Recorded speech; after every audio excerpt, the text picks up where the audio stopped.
Сәлем дуслар, Казаныбыз буенча сәяхәтебезне дәвам итәбез. Аңлагансыздыр инде, бүген без Галиәскәр Камал исемендәге Татар дәүләт академия театрында. Бу бина 1986 елда төзелә. 100 еллык тарихы булган татар театры нинди еллар үткән? Моның турында мин бүген сезгә сөйләрмен. 1906 елның 22 декабрендә Казанда хәзерге Горький урамы 3-нче йортта тамашачылар өчен беренче ачык татарча спектакль куела. Спектакльне кую өчен губернатордан рөхсәт сорыйлар. Бу вакыйга Казанны шаулата. Һәм дуслар, игътибар, нәкъ менә 1906 елның 22 декабре татар театрының туган көне булып санала. Күптә үтми татар егетләреннән торган төркем Идел буйлап беренче гастрольләргә чыга. Аның җитәкчесе Ильяс Кудашев Ашказарский була. Аның сынын без театр фойесында күрә алабыз.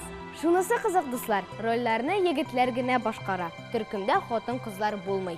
Алар шәһәрдән шәһәргә йөриләр, спектакльләр куялар.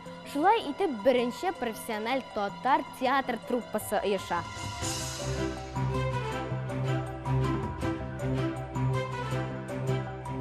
Соңрак труппага Сахибжамал Гыйзатуллина Волжская кабул ителә.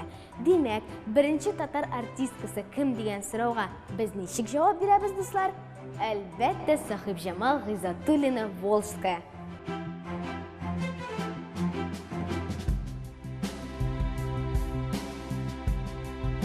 Шул вакытларда труппага 21 яшьлек Миңлебай Хайруллин кабул ителә.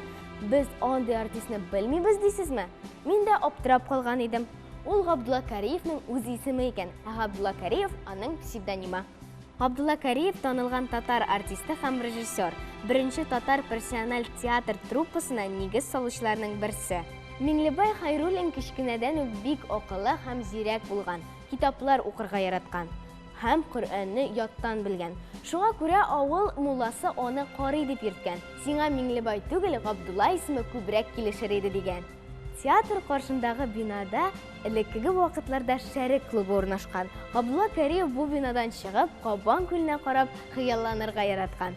Килер бер көн безнең исемнәребезне алтын хәрефләр белән язырлар һәм безнең үзебезнең театр бинасы булыр дигән ул.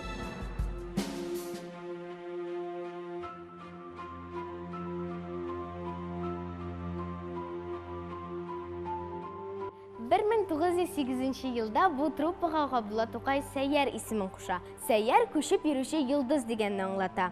Сез шул вакытларда артистларга җиңел булган дип уйламагыз дуслар. Алар ачы туклы йөргәннәр, аларга спектакльләр куярга рөхсәт итмәгәннәр. Ләкин шуңа да карамастан, алар үзләренең максатларына барганнар.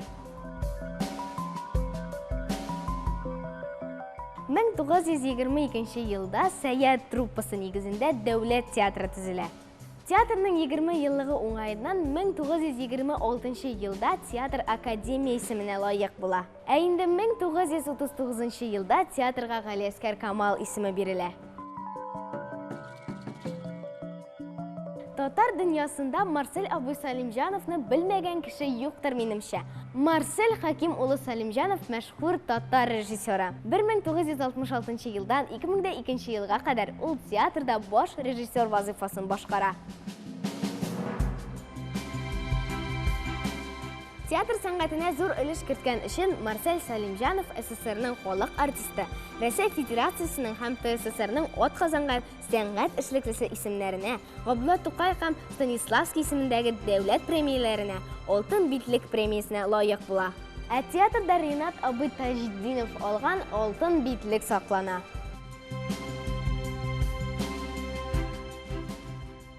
Бу бүлмәдә театр сәнгатенә нигез салучыларның берсе драматург Галиәскәр Камалның шәхси әйберләре саклана. Галиәскәр Камалның беренче театр комедиясен барыгыз да беләсездер инде дуслар. Әллә белмисезме? Ялгыш кына бу әсәрне укымый калган булсагыз, тиз арада укып чыгыгыз дуслар. Озын түгел ул, бу комедия бер пәрдәле генә.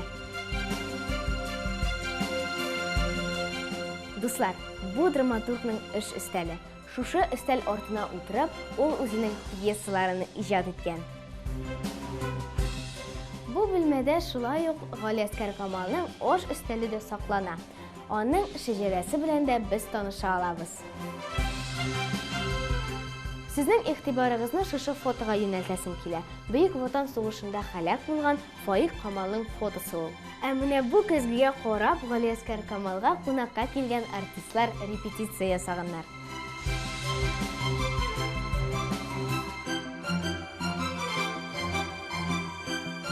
Бөек Ватан сугышы вакытында театр коллективы эшләвен дәвам итә. Алар сугышчылар алдында чыгыш язылар, спектакльләр күрсәтәләр. Һәм 1941-45 елларда театрда 23 премьера күрсәтелә. Ә монда без Бөек Ватан сугышында һәлак булган театр хезмәткәрләре исемлеге белән таныша алабыз. Әлбәттә, кыска гына вакыт эчендә театрның бүтән тарихын белеп бетереп булмый, дуслар.